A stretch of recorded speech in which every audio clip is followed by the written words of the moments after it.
Well, it's good to see everybody today. I know we'll have a few more people come in, but I've got 2,500 years of Western civilization to cover today, so I'm going to try to get started uh, right now. If you've got this little sheet that's got the discussion guide, you can kind of be working on that a little bit because we're going to be discussing these questions here momentarily.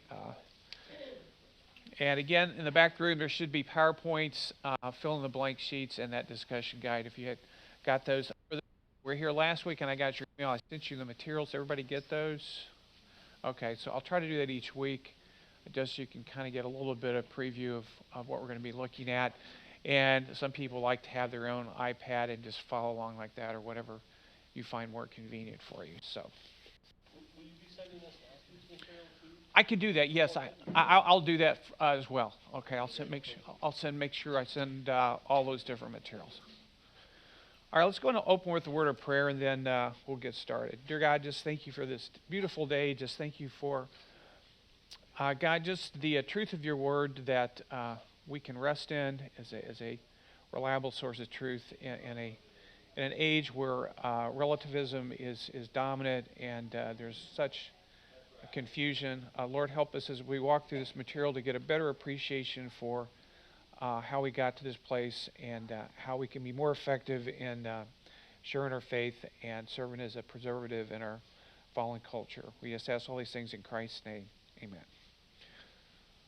All right. Let's see. I think I've got everything. All right. So last week I gave you sort of an overview of sort of the current epistemological crisis that we're dealing with in our nation, actually in the world. And so today we're going to go and kind of take a historical perspective on the kind of evolving nature of truth in our culture and see kind of how we've got here. At least I'm going to take us through the Enlightenment, and hopefully that'll provide a basis for understanding, oh, that's where this crazy idea is coming from. This now makes sense, and hopefully provide a little more orientation to what's going on. Okay, so the current outline of the class. Last week we looked at the current crisis. Today I'm going to give you a brief history of truth rather, and then next week we're going to start looking at 4 different manifestations of these ideas in the modern culture, specifically, first from an economic standpoint, looking at 2 sort of competing ideas, capitalism and Marxism, and see how that has impacted our culture, and actually how it's kind of impacted the church as well. And then we're going to look at 2 philosophical streams. One of those is materialistic humanism and then metaphysical humanism, and see how those have also affected our culture. And actually all 4 of these streams ultimately have kind of come together in the present and have kind of set the stage for the postmodern world. So we'll try to see how postmodernism has traces in all these different streams and how that's affected our thinking today. And then after that, we'll look more specifically at some of the characteristics of postmodernism and see how that's really set the stage for the LGBTQ plus some context for that. And then finally, we'll talk about some ways that as Christians we should be responding to those issues. Okay? So today we're going to do a quick review. We'll then introduce the concept of epistemology, which is really just a big word for how do we know if something is true or not, or the basis of knowledge. We'll look at some different solutions that have been proposed over time, going all the way back to the Greeks, looking at Plato and Aristotle. We'll then look at 2 major Christian influences, Augustine and Thomas Aquinas, and see how they modified those perspectives and really then introduce the concept of revelation into a basis for knowledge, which is something that's fundamental to us as Christians, and that was reaffirmed in the Reformation in the 1500s. Then we'll talk about some of the consequences of these different approaches, even today as Christians. Even the way that the church sometimes looks at issues is still affected by some of these issues, so it's helpful to understand that. We'll then look at the modern solution that came out of really a transitional period between the Middle Ages and the Enlightenment, specifically the Renaissance, the Reformation, and the Scientific Revolution. So those are like the 3 R's that kind of provide a bridge between those 2 periods. And again, there was really provided the foundation for modern science and so on. So they really introduced 3 different ways to sort of know knowledge. These had been previously introduced by Aristotle and Plato, but these were kind of formalized in this period, and so we'll look at the concept of rationalism, empiricism, and abduction. And then finally, we'll look at the latter part of the Enlightenment and the emergence of really a concept sort of known as experientialism, where now instead of looking out externally for truth, I look and so on. And we'll look at 3 different manifestations of that. One focusing on emotions, which was kind of articulated by David Hume, in addition to some other things. Then also we'll look at the concept of the mind as basically the source of truth, not using my mind to understand what's out there as true, but my mind itself becoming a vehicle to produce truth, so to speak. That's one of the consequences, although not really the main thesis of Immanuel Kant's concepts. And then finally we'll look at Soren Kierkegaard, who introduced the concept of existentialism, which in that case we just choose what we want to believe. Again, it's an inward focus as our source of truth. All right. So that's a broad view of what I'm going to try to cover here in the next hour. We'll see how well I do that. So last time we looked at these 2 major paradigms of how we know what's true. One of those, and more specifically, how do we define who we are, our identities? And we looked at sort of a traditional approach that said my identity is defined by things outside of me. So as Christians, we believe our identity is defined by Christ. That's an external entity. It's not us that defines our identity. Christ defines our identity. Our identity is buried as, by us being in Christ and Christ in us. That defines who we are. But we had, again, going back in history in classical sense, we had cultures like the Greek culture, the Roman culture, and so on, where people's identities were defined, again, by externalities, but not by God or Christ, but by elements in the culture, such as different institutions, the state, the family, the king, and so on. Those defined who we were, and so our fulfillment as a person was based on our ability to fulfill our expectations, to fulfill those roles in response to those externalities. All right.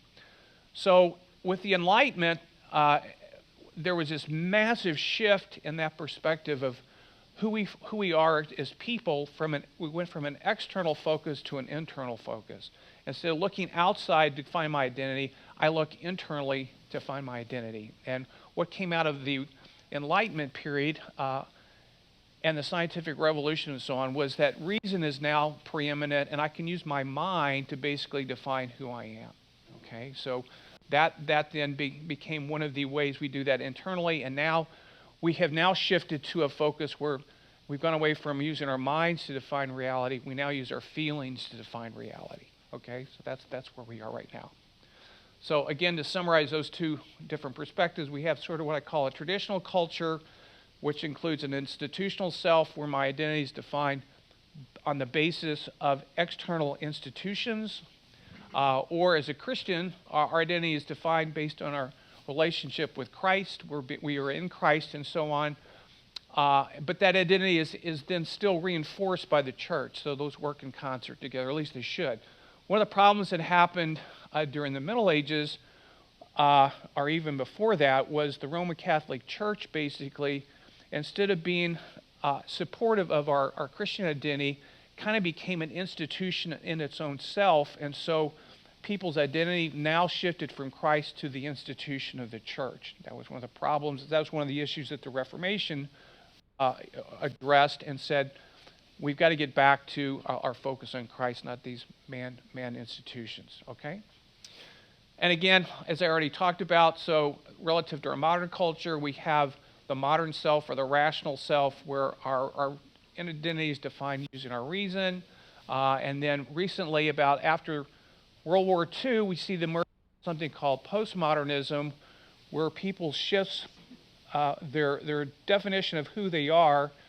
Their identity shifts from their minds or their reasons to their feelings, okay?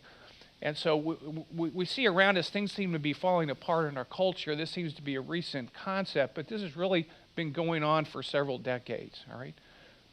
It really started in earnest right after World War II, and I'll explain how it's all kind of come about. So these different concepts of identity have had significant impacts on our culture, and I've tried to break down the history of Western culture in 4 different periods or cultures. This is highly simplified. There's a lot more complexity, obviously, to this, a lot more nuance. But I'm just trying to give you some more simple models or framework that you can try to get an understanding of kind of where we are. Okay? All right, so this leads to our focus today. We're going to try to do a quick review of the whole concept of truth, because how people have defined what truth is and how we can obtain truth has had significant impacts on these different perspectives on identity, and also different impacts on the development of these different cultural perspectives, okay? So to start with, we might think about what is a human, and how do humans acquire knowledge and know if something is true. Historically, there's kind of been 4 different perspectives on what makes a human, or what constitutes human nature. We have a view that says that man is made up of a body, a soul, and a spirit, okay, sort of a tri-nature model. We also have, and there are various biblical passages that you can point to that would tend to support that perspective. Another model is sort of a dual nature that says we have a body and a soul, and our spirit is either synonymous with our soul, or our spirit is somewhat kind of contained in a soul. And there's a lot of biblical passages that tend to support that. For the point of our discussion, I'm going to assume that we have this dual nature model, because it'll provide a little better picture to explain some of these secular perspectives on man, since a lot of those don't believe in a spirit world, right? And then we can have a concept of materialism that simply says we're just bodies. We have this consciousness that we might call a soul, but it's totally tied to our physiology. When you die, that's it. There's nothing that goes on, your soul or whatever. And that would be a materialistic perspective. And then kind of the opposite of that is what is philosophically called idealism, that says, well, the physical is just sort of an illusion, and we're really souls. You see that in religious perspectives such as Hinduism or even Buddhism, or like the movie The Matrix, right? That there's just the world we think around us is just an illusion. We're really something else. Okay, so if I use this sort of tri or bi model to describe humans, then we have a soul and a body, and then information about our body is basically derived in a physical world or through physics. And in a physical world, there are different particulars that we are constantly running into.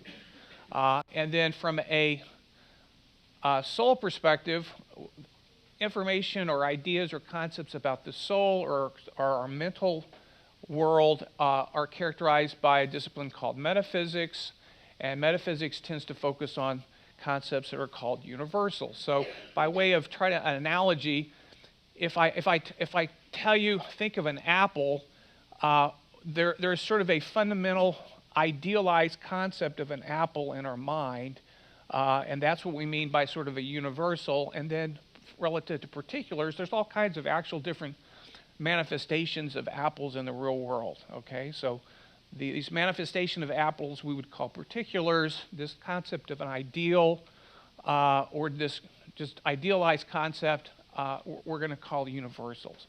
And this is fundamental to classic philosophy, looking at Plato and Aristotle, because they were trying to wrestle with these ideas. And they both had different perspectives on how they interacted to each other and how one could know something about the other. And we use these dichotomies really in all kinds of areas of life. We maybe not think about that, but we're constantly kind of separating reality into these 2 different realms. And this is systematic of this dual perspective of reality. Okay? So there's really, from my perspective, in the context of this model I've introduced, 3 different basic questions that we can ask. One of those is, what is the relationship between universals and particulars? And that's something that Plato and Aristotle really looked at. We can then ask, well, is it possible to know anything that's true about any one of those domains, universals or particulars. All right. So historically, there's been always a debate, certainly after the Enlightenment, about is it even possible to know anything about God, whether God exists, any truth about God, or any other universals. And a lot of classic philosophers have said the answer to that question is no, although they typically held that we can know something about the physical world of particulars, although in today's culture, even that now is under attack. All right. What is a woman? All right. That used to be an established physical particular reality. That now is being questioned if you can know anything about truth related to a gender, for example. So we've seen this agnosticism about universals now basically migrate down into this lower realm as well. Okay, and then the third question we can ask is, well, if we can know something relative to truth about either one of these, how do we do that? What tools are at our disposal to try to acquire those? And are they reliable? Can we depend on them to give us information? Okay, so in the context of trying to walk through some examples, I'm going to introduce the concept of a model. This is something we use a lot in science, but we would simply define a model as a simplification of something that is real, okay? And then a famous quote that's useful, at least in my scientific discipline, is that in general, all models are wrong, but some are useful, okay? This is a quote by a famous statistician by the name of George Box. And there's a lot of truth to that. There's something I always hammer into my students' minds that are working with computer programs. It's like, this computer program is not reality. It's a simplification and it has problems, all right? Because a lot of times students will walk out and say, oh, I've got a computer program that's going to tell me the right answer. We see this a lot in popular science where all these scientists are ascribing certain truth to things that are coming out of models, and they sometimes forget that all models are wrong, but some are useful, okay? So to illustrate that concept, I give you this little picture here. We might say this is a model of a woman and a man. Would you agree with that? Okay, so is this an exact representation of a woman and a man, or a man? No, okay. But if I have one of these drawings or figures on a door in the hallway out here, is that useful information? Yes. So it used to be. That's another point, right? So that model is not exact, but it's still useful to give us information that we can act on, right? So that's what I'm going to try to use as a concept of the model. So with that, I'm going to characterize a human as being composed of two pieces, a body and a soul. Now, that's a highly idealized model of a human, but nonetheless, we can use that model to help us understand some basic philosophical concepts. Okay? Everybody see where I'm going with that? And then we can extend that to reality itself. So here is a simplified, this is about as simplified as you can get, model of reality. All right, we have particulars and we have these universals, and they kind of combine to form the reality of the universe, so to speak, that we're in. All right, now we obviously believe that as Christians there's also a spiritual reality, so there's sort of three different levels, but relative to our philosophical perspectives of how the world is viewing truth, okay, where a lot of them don't really acknowledge a spiritual world, we're going to work with those two different domains. All right, everybody with me so far? Okay. All right, so what was the classical solution? How did people in the past look at these issues? This is a sort of a classical timeline taking us all the way from the Greek Empire up to the end of the Middle Ages. If anybody took history in high school or college, you may remember a few of these people and terms, right? The Dark Ages, the Middle Ages, and so on. Which parenthetically is one of the problems in our culture today. People have just forgotten history. History is now looked at as irrelevant, not of any importance. And as Christians, we need to understand historically how we got here if we're going to be able to speak, I think, critically to our current culture. But anyway, this is sort of a quick classical timeline, and I'm going to focus on four people in this timeline, specifically Plato, Aristotle, Augustine, and Thomas Aquinas. Now, I think most people have heard of Plato and Aristotle. You may not be quite as familiar with two Catholic sort of bishops or theologians, Augustine and Aquinas, but they were very important in sort of formulating not only the Christian church at the time, but also how they looked at truth.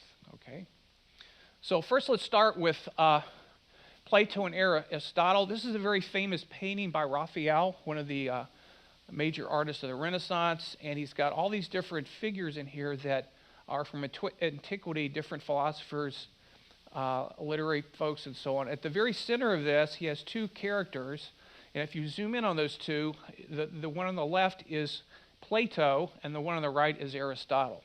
Now, it's interesting, if you look at their hands, Plato has his right hand up, and that's symbolic that he's focusing on universals, where Aristotle has his hand out horizontal, and his whole philosophy is looking at the whole concept of particulars. And so that's what the artist Raphael is trying to communicate with the way that their hands are oriented. Okay, so a quick synopsis of these two. Plato really focused on universals. He said universals was where we got truth. You couldn't rely on particulars. So particulars flow from universals. Universals are more real than particulars. Knowledge comes from deductive logic, or using our mind and contemplating things, and then we superimpose that on reality. And that happiness is more dependent upon society. Okay, so he definitely believed in this traditional view of identity. If you remember your sequence of Greek philosophers, you had Socrates, Plato, and Aristotle. We really have no writings of Socrates. The writings we do have, everybody believes that Plato wrote those. And so there's debate whether some of the things attributed to Socrates are really Socrates or maybe Plato. But if you remember your Greek history, Socrates basically was found guilty of kind of insurrection and was banished from Greece. But because his identity was tied to this externality, the Greek culture, that's why essentially he committed suicide, because to be banished from his source of identity was not tolerable. Okay, so that's very important to understand some of the motivation then behind that. Okay, so Aristotle, he believes that universals flow from particulars. So he says these universals, they're not really out there. We have particulars, and from particulars we can kind of extract universals. So there's two different competing perspectives here. He believed that particulars were more real than universals. Knowledge comes from sort of inductive logic, or making observations and inducing then universals from that. Whereas Plato started with universals and then predicted particulars from that. Yes?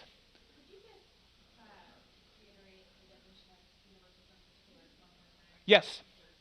So a universal is an idealized concept of something, okay? Whereas a particular is an example of one. That's why I use like the concept. Think of the idealized concept of an apple, all right? Where if you want, now think of a specific Granny Smith apple. That's a particular, okay? Does that help? Okay, great. And then Aristotle said happiness is dependent upon the individual, which is sort of the first sort of crack in this kind of concept of moving towards expressive individualism and the autonomous self. All right, so let me try to illustrate, if I can, these two concepts, going back to your question. So I've got two red lines up here. How many people would say the statement that these true lines are equal is either a true statement or a false statement? You think it's true? Okay, how many people think that's a true statement? It's not a trick question, okay? So okay, so most people would think that's a true statement. How do you know that's true? They look the same? Okay.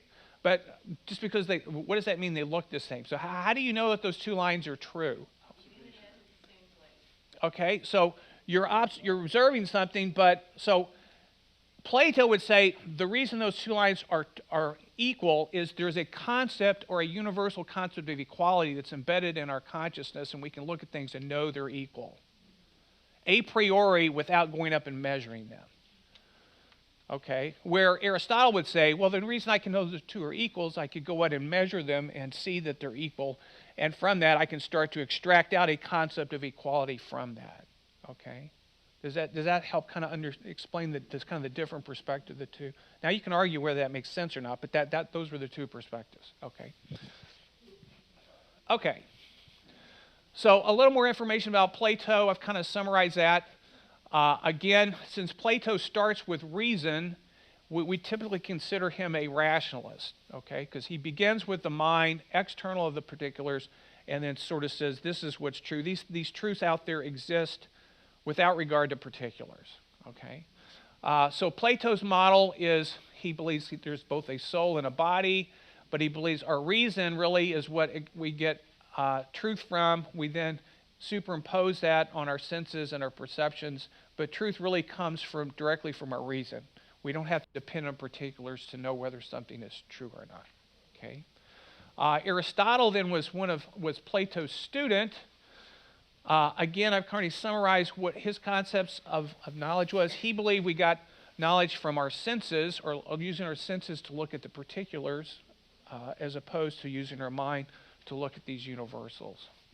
And then so Aristotle sort of had a materialistic perspective of humans. He believed, whereas Plato believed in the soul and the body, Aristotle believed that the soul was kind of embedded in the body. They're kind of tied together, all right? And so as a consequence, he believed that there were not these sort of amorphous universal concepts floating out there. He believed that universals were sort of like embedded in the particulars. So it's like you take a particular, you study it, you open up, and you can extract a universal out of it. Okay, like there's a box inside the box as opposed to two different boxes. And so he believed that our ability to get truth, we start with our senses, all right, and that there's a part of our brain that can use our senses and then extract out universals or deduce those, and that provides a basis for truth. Okay, so those are the two major perspectives. All right, so then what is the Christian perspective? So one of the first important people to look at was St. Augustine. He was actually highly influenced by Plato, so he really took on Plato's perspective of reality. He believed in universals and particulars. But what Augustine did was he added a new component. He says, well, the way we know anything is God has to reveal it to us. So there's a supernatural element where God is revealing truth to us. Okay? So, for example, Plato believed that universals, you might say, where do those come from? How do we know those a priori? He believed that these universals came from experience. Well, you say, well, I'm just here on the earth. How could I have all this prior experience? Well, he believed in reincarnation. So he said, over infinite millennia, people slowly acquired all these universal concepts from past experience. Okay? So there's sort of some intuition that they had. Okay? Aristotle also kind of embedded this concept of intuition, but he kind of ascribed it, again, to maybe some sort of amorphous concept of some God out there that maybe embedded these concepts or something. All right, so, but Augustine said, no, the only way we know anything at all is God has to reveal it to us, and that's not just, from Augustine's perspective, it's not just spiritual issues, it's anything. So he believed that faith was very important to being involved in believing anything. So, for example, if I can ask you certain things, whether you believe them or not, a lot of times I say, why do you believe that? Well, so-and-so told me this. My teacher told me this. The scientist on television said this. Well, you have to exercise a certain level of faith in that individual in order to acquire that truth, right? So Augustine was saying, look, anything that you know or believe, there's always some element of faith going on in there. And that God reveals everything, not just spiritual things, but anything, any truth has to come from God. So that was now sort of a new twist. So from that perspective, then, Augustine can be thought of as a revelationist. He believes that truth comes from revelation from God.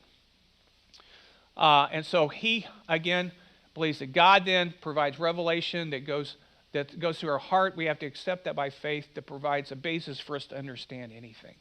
And so for the first time, Augustine kind of introduces the influence of the heart on the concept of knowledge. And that's something that's going to come back up repeatedly, both in the Enlightenment, as we'll see, and then later on, even as we get into postmodernism. All right, so all knowledge is ultimately received through revelation requires some level of faith. So the last guy we're going to look at in this classical period was Aquinas, Thomas Aquinas. He was influenced by Aristotle, but he divided truth now. Instead of one category, he tended to divide truth into two categories, what he called spiritual truth and sort of natural truth. And the way that you acquire information about those two different sources was slightly different. Although there's a little confusing component where he has There's certain spiritual truths that you can get through reason. There are other spiritual truths that you can get only through faith, right? And so some people feel like that this may have sort of opened the door of this sort of split between particulars and universals that we'll see kind of come to fruition in the Enlightenment, where people started saying, well, we really can't know anything about the universals. We can only know something about about particulars. Know anything about universals, reason is not relevant anymore. You have to use faith. And so we start to see this division between reason and faith that we see materialize certainly in our culture today, right? When people talk about, well, you're a Christian, you're talking about that. Well, that's just faith. That's not science. That's not reason, okay? That divide between truth really kind of sometimes people would say it's kind of started with unintentionally back from Aquinas when he started to look at these two different categories. Although his motivation at the time was really to try to provide a strong apologetic for the Christian faith, because he wrote this huge treatise called The Five Ways, where he looked at 5 basic proofs for the existence of God, such as the cosmological argument, the ontological argument, and so on. So that all came out of his perspective. All right. So Aquinas believed that the active intellect could be used to know truth about God's existence, not a natural theology without the need for faith, but spiritual knowledge still requires some faith. So in that sense, you might say he kind of split truth into 2 different pieces. So if I can kind of produce a model for that, we have God then providing information, spiritual theology, and then there's this natural theology and natural philosophy, and then we still have our particulars, okay? So what Aquinas basically said is there are certain spiritual truths that's accessible to everyone. If you look at Romans 1, where Paul talks about there's certain things that everyone knows about God, they're responsible for, but then there's certain spiritual knowledge related specifically to salvation that can only come through faith and through a divine revelation intervention of God. All right, so that's partly where we get our theology on those concepts come back from Aquinas. All right. So if I could try to summarize these 4 different perspectives, we've got rationalism that says that truth comes from universals. We use our mind and our reason to understand the application or truths about particulars. Aristotle kind of flipped that. He said universals are embedded with particulars. We start with our senses instead of our mind or our reasons, and we use our intellect to then extract out universals. Augustine followed after Plato, same concept, but now he introduces the concept of the role of the heart and the necessity of faith. And then Aquinas basically has split spiritual truth into these 2 categories, where one is accessible by reason, but the other is only accessible by faith. Okay? All right. Y'all follow that? So we just covered like about 1,000 years of philosophy there. Okay, so you got your little discussion guides here. I want to do a quick exercise. So take the first discussion and look at those 3 questions, answer those, and then once you got answers, share your results with your neighbor next to you and see if you all have the same answers or slightly different, and maybe dialogue about that. Okay? Everybody follow that? I said, did anyone put 100% reason on the first question? No one? Okay. Did anybody put 100% feelings? Okay, so somewhere in between, okay, presumably. I'm not going to say what Daniel told me, but anyway. Okay, so what about the second question relative to reason and faith? Where do you fall on that perspective? What's that? More faith? Okay. What's that? Mostly faith? Okay. Are those numbers different than the previous scale? Okay. All right. What about the third one? The revelation from the Bible or feelings? Depends what day of the week. Okay.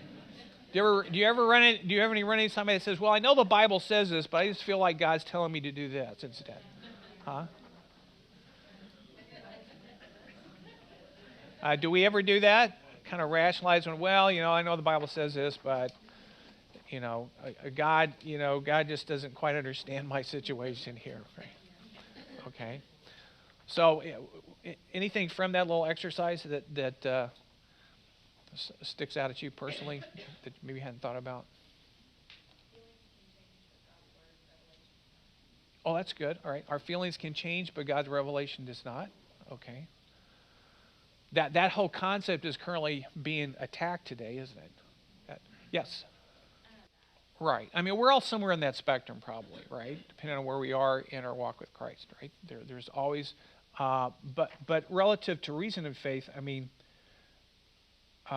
people say if you don't have 100% reason, then that's not a rational perspective. Well, that's kind of silly. I mean, you can look at anything that people believe. There's always an element of faith. Even scientists, even the most agnostic scientist has an element of faith that's involved in their belief system. Okay, so it's interesting to keep that perspective. Okay, so let's move on. So with that, let's now look at. We'll jump ahead another several hundred years. Before we do that, I want to look at the consequences of some of these ideas. So one of the things that came out of Plato's philosophy that's actually kind of influenced perspectives in the church is that the immaterial soul is good, the material body is bad. This is Plato's perspective. The physical world is cursed and doomed. Salvation involves the release of the soul from the body. Okay? Do we, as Christians, sometimes sort of think, well, that's sort of true, or we kind of acquire those types of beliefs? That's certainly not what that's not what the Bible says. Getting back to what do we feel, or what does the Bible say, right? We were created good with bodies and souls. All right, the body is not inherently evil. All right. In fact, when we get resurrected, we're going to get new bodies. Okay, we're not going to be amorphous souls floating around in some ether. Okay, so the whole concept that the body is evil, or even sometimes people have tried to take that and say sex is evil, comes from this Platonic perspective that's not biblical. Okay, so just something to remember. And then another thing that kind of influenced, certainly the Middle Ages, was this whole concept that the spiritual is superior to the secular. That is to say, people that are in ministry, or somehow God gets greater favor than those that are not in ministry. Has anybody ever kind of seen that philosophy either explicitly or implicitly implied or stated at times? Okay. That was one of the big things in the Reformation, where Luther was saying everything we do basically has an opportunity to bring glory to God. There's not this class system. Now that certainly helped perpetuate Roman Catholicism when you have that model, but that's not a biblical perspective. And those are two subtle things that we sometimes acquire in our thinking that are not biblical. They're really going back to Plato and Aristotle or Aquinas. Okay. All right. So with that background, so this whole set up the whole concept then of the institutional culture. All right. So from Plato's perspective, there are these universals, and these universals then define or provide particulars which include our identity, our purpose, and so on. Okay, so from a Christian perspective, we have the Bible as a source of institutional truth. In the Roman period, you had citizenship, the natural law, and other things that all became sources of identity that people looked at. Okay, in our country, historically, what's a document that people used as a universal for defining who we were as Americans? The Constitution, right? And now that document is being ripped apart and relativized and so on. But that's an example where you had a kind of document that was foundational to define universals, to define your particulars. Does that help kind of contextualize that? So, all right. So here's another question, the second discussion question. So again, do you agree or disagree with the following statements? The soul is good, but the body is bad. Sacred jobs, minister, missionary, etc., are viewed by God as having more importance and worth than secular jobs, etc. Okay, that's the first question. And then the second one: what authority figures do you tend to look at as a source of truth? So take a few minutes, answer those questions, and share your answers with each other. Okay. Okay. Let me pull you back in so I can get through the last 500 years of history. So I kind of already biased you in the first question, admittedly, right? So that was probably not fair. But having to answer that personally, did that kind of help crystallize that issue, maybe? So what about the second question? Do we look to external sources of truth or authorities for truth? Do we do that? Sure we do, right? All the time, okay? As Christians, what should be our source of truth? God's Word, right? Okay. So, but do we sometimes find what God says in conflict with some of these other sources of truth? All right? And do we always go along with what God says? Not necessarily, right? How would the expression, all truth is God's truth? Okay, so John just asked the question, how would the expression, all truth is God's truth, fit into that? Well, I would think if anything is absolutely true, then it's under the domain of God's truth, right? So the problem is when I start saying, well, that's your truth and this is my truth, okay? Then you're into irrationality, okay? And we're going to look at that specific issue. Any other question? Okay, so now let's move on to the rise of modernity, which is what we've basically been living in for the last several hundred years. And remember, when I introduced these four cultures, I made the point that these are not distinct epochs, that we all have sort of combinations of these cultures embedded in us, right? Remember the pie chart exercise we went through last time? So we may have a little bit of institutional culture, a little bit of Christian culture, a little bit of modern culture, a little bit of irrational culture, and so on. Did everybody sign in the sheet, by the way? Okay, good. All right, so now we're going to look at the rise of modernity. So we're coming out of the Middle Ages. We have three major periods that influenced the way we think today. One of those was the Renaissance, the Reformation, and then the Scientific Revolution. All of these have had significant impacts, specifically relative to our church and Baptists and so on. The Reformation had a significant impact, Martin Luther and John Calvin. And in the interest of time, I'm only going to focus on these three guys over here, René Descartes, John Locke, and Blaise Pascal, because they kind of exemplify three different philosophies for finding truth: rationalism, empiricism, and abduction. So relative to the Renaissance, just a couple of folks, Copernicus and Galileo. And what we see here is this major shift in the way people are thinking, right? So remember before Copernicus, we said that the sun goes around the earth, and now we have the earth going around the sun. So these are major philosophical and physical changes that people are thinking. Same thing with Galileo. We have a shift there. In the Reformation, we have major shifts for the way we look at salvation, the concept of salvation, and also the church, or the source of authority. We have major shifts now going on here. And then in the Scientific Revolution, we have Francis Bacon introduces the scientific method as an inductive way to understand it and extract truth. And then Isaac Newton really totally revolutionized mathematics and science. Everything was kind of, before him, was based on Aristotle's perspectives. Now everything was radically changed. Okay?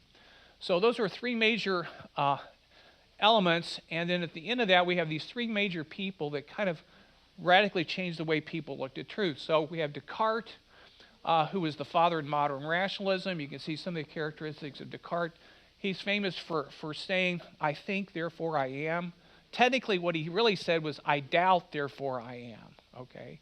So he tried to say, how can I know anything? I'd be a skeptic and start with skepticism to try to find out anything. And he said, the very fact that I can doubt something proves that I must be existing, because I must not be sleeping or dreaming, because in your dreams you don't doubt what you're dreaming. Okay? Think about that. All right? So he used that as a logical way to figure out that, okay, so there must be something that's true, and I can start with that. And I can use logic to then move from that. Oh, and on your fill in the blank notes, I gave you a lot of resources here, examples of deductive, inductive, and abductive logic. And I also gave you a page of 20 different logical fallacies. If you ever want to have fun, take the Herald Leader's letters to the editor, take that list, and start going through looking for logical fallacies. All right, so see how many you can find. Okay. So the next guy was John Locke. He was really the father of modern empiricism. So he worked very closely with Francis Bacon.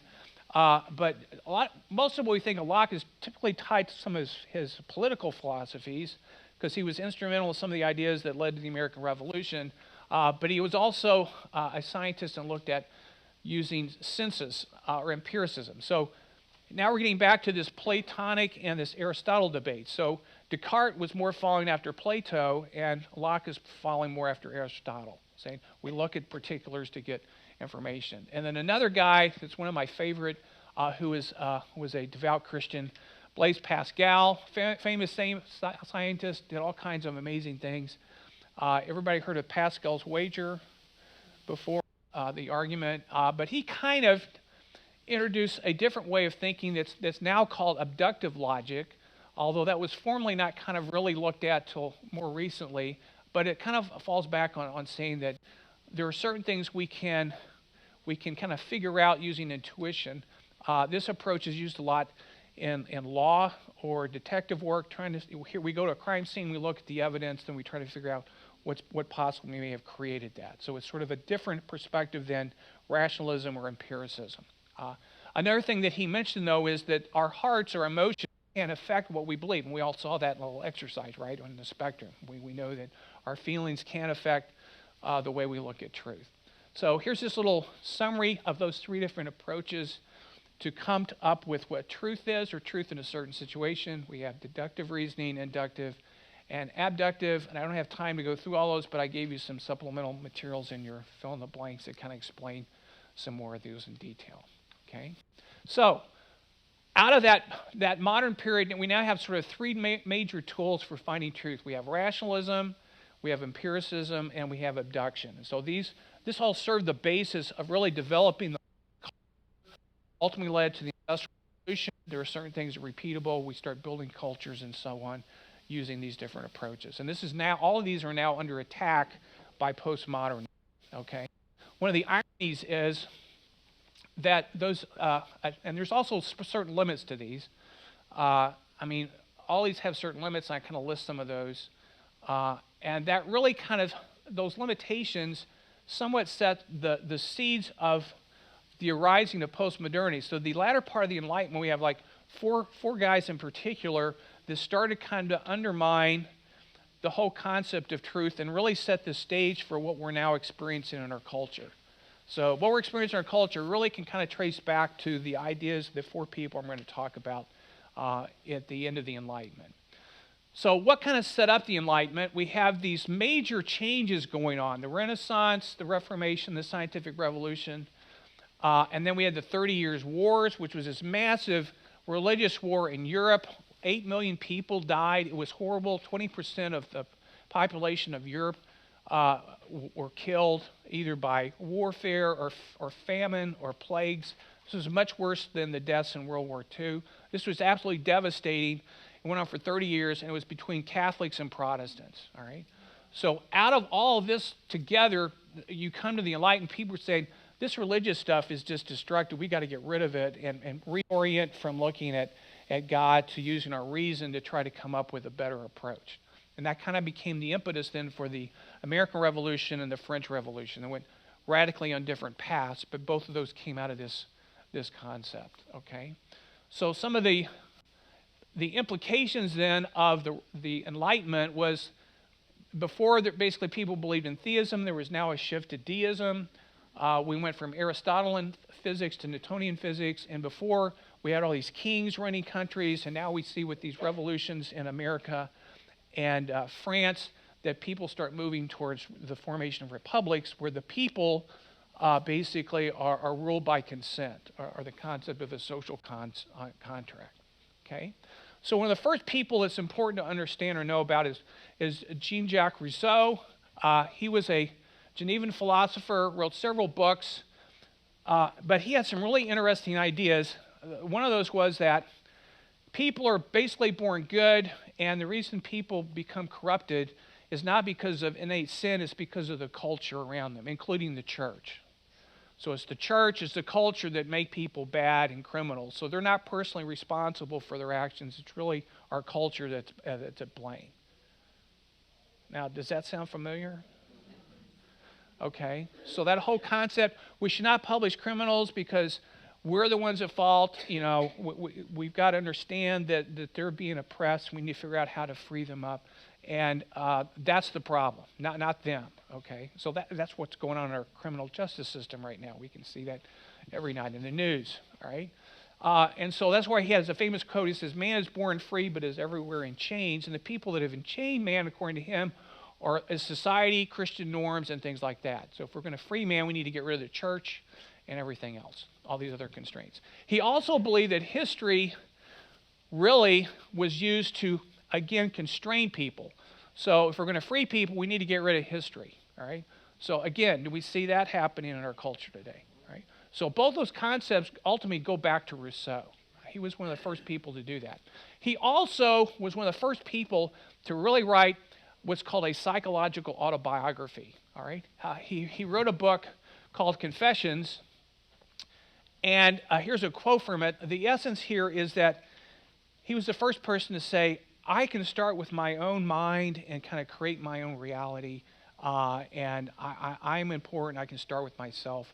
And so this whole concept of expressive individualism that we're seeing now play out where people are just acting autonomous also can be traced back to Rousseau. All right? He was really the first person that kind of took that perspective, wrote about it, and kind of set us on this course that we're on today. So all that goes back to Rousseau. And if you read Carl Trueman's book, he talks a lot about Rousseau and his influence. Okay? So the next guy that comes along is a contemporary by the name of David Hume. So Hume was a skeptic, and he basically first attacked and said, there's no way you can know anything about universals, so we can never know if God really exists using our reason. That's impossible. But the really scary thing is he also attacked our ability to know anything about particulars as well. Now, this created quite a controversy because you have the scientific revolution. People are now starting to use the scientific method to find truth. And basically, Hume said is, that's not reliable. You can't use it. Okay? So this created quite a controversy. So, for example, one famous example that Hume used is if you're like in a pool room and you have a cue stick and there's a white ball and you hit the white ball and it hits another ball, it causes the other ball to move, you assume that you've caused that to happen. But how do you know that? Just to something that happens on its own, and you just keep looking and seeing it over and over, and you just assume that those must be related to each other. So he attacked the whole concept of causality. All right. So let me give you a silly example. So if the sun rises every morning and a rooster crows, do we say that the rooster caused the sun to rise, or does the rooster crow when the sun rises? All right. So there's two different perspectives. And so basically, Hume said, well, how do you know it's not the rooster causing the sun to rise? All right, based on your observations. And one famous example was, at the time in Europe, there were no such things as black swans, okay? The only swan you saw was white. So if you use observational perspective as a scientist, you go around and you look how many swans are out there. Every time you see a swan, it's white. Therefore, we're going to say, as a true statement, all swans are white. But it turns out there are black swans in Australia, okay? And so those were eventually found during his lifetime. It's like, aha, see? We can't necessarily depend on our senses and our observations. There always may be other things out there. So we can't depend on science to really know anything, basically, is what he said. So as I said, this caused a massive controversy. The other thing that he did that's important was he also believed that it's silly to think that we can be objective about anything, that our passions or our feelings are always going to influence what we believe. And in that regard, I think he's on to something, okay? He has a famous quote that says, reason is and ought to be the only slave of the passions and never to pretend to be any other office than to serve and obey them. And this whole concept has repeatedly come up, and more recently in the work of Jonathan Haidt. I don't know if anybody's read any of his work. He is he's become somewhat of a famous sociologist, psychologist. He's an atheist, but he posits that our minds are sort of like an elephant with a rider on top. The elephant represents our emotional brain or our emotions and feelings, and the writer represents our rational brain. Now, most people think we have rational brains, we use our brains to decide what's true, and we act on the truth. He says, no, that's not what we do at all. He says, our emotional brains, our feelings are really controlling what we do and also what we believe, and we use our rational brains to justify what we want to believe. Okay, does that make sense? And so he uses the example of like a press secretary. What is the purpose of a press secretary? They're supposed to be representing the president, but they certainly put a spin on things, right? They're kind of always trying to represent, and this is regardless of whether you're talking about Republicans or Democrats, right? The press secretary is out there trying to kind of spin things. And so, for example, Haidt says most people do not use their reasoning brains to discover and follow truth. Instead, they use their reasoning brains to justify their emotional actions and desires. Okay? So that's important to understand. In this way, our reasoning brain is hijacked to serve as a press agent for our emotional brains.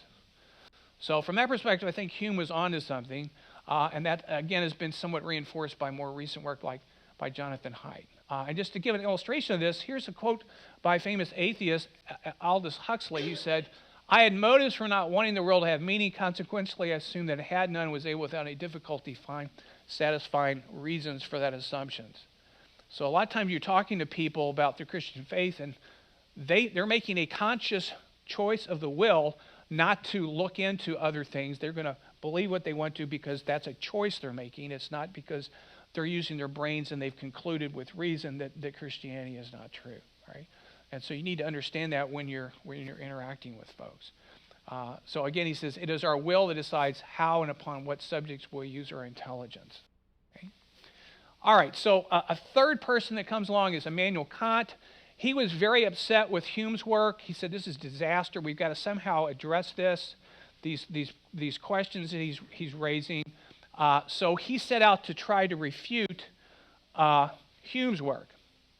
And the way he did that was to kind of look at things backwards. He introduced a philosophy called transcendental idealism.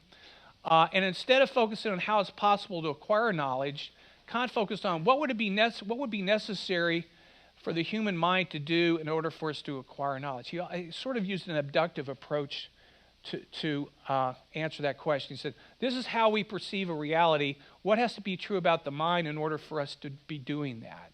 Okay, if that makes any sense. So previous to this, people thought that there's the universals or the nominal world, as Kant calls it, and the phenomenal world or particulars, and we then use reason and we get truth from that. So what Kant did is he flipped things around. In fact, he was somewhat arrogant enough to say this is his own version of the Copernican revolution. All right. What he says is, no, that's not the way things work. Our mind has certain characteristics that project reality onto objects, and we project our thinking onto the universal world or the truths that we come up with. All right. Now, that's a little hard concept to explain, and I've highly simplified it. But basically what he's saying is, I don't look at the world and the reality and then figure it out with my mind. I use my mind to project reality onto the world. It's definitely sort of a matrix concept, okay? And the benefit of that in his mind was, well, we can know that this projection, that all humans do it, so it's consistent, so we can have some confidence about our ability to understand the particulars because we're all making the same projections on it. Okay, a little weird, but he was a strange guy anyway. But so he basically goes along and says, yeah, we really can't know anything about the universals, but we can know something about particulars because we're all consistently projecting this certain framework of reality onto things, if that makes any sense. Okay, so his solution solves the problem of knowing things about the particulars, sort of, but again, he didn't believe that we can know anything about universals or truth and things that way. Okay, the other thing that it did, though, is he now shifts the whole concept of knowing truth from looking at information and then gaining truth to truth is really dependent upon my mind, right? It's dependent on my own projecting. And so we start to see the seeds of this concept of my truth starting to come about, right? Does everybody see that? So I'm projecting my truth onto to the world. All right, so the last guy we're going to look at is Soren Kierkegaard. He was technically sort of after the Enlightenment, but he introduces this concept of existentialism, or a leap of faith. And so he was concerned about the lack of authenticity of Danish Christians. And so he's coming out of this Enlightenment period where everybody's now questioned the existence, the ability to know anything about God. And he thought that people were basically trying to use too much reason in Christianity, and that faith has basically been eliminated.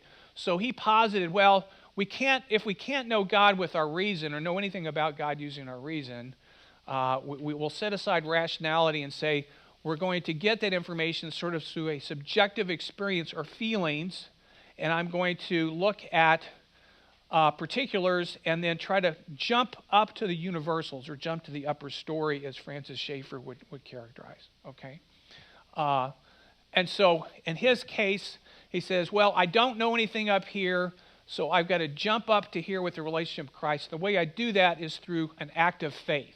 Or in his characterization, he called it a leap of faith. Everybody heard that concept, leap of faith? That comes from Soren Kierkegaard. Okay.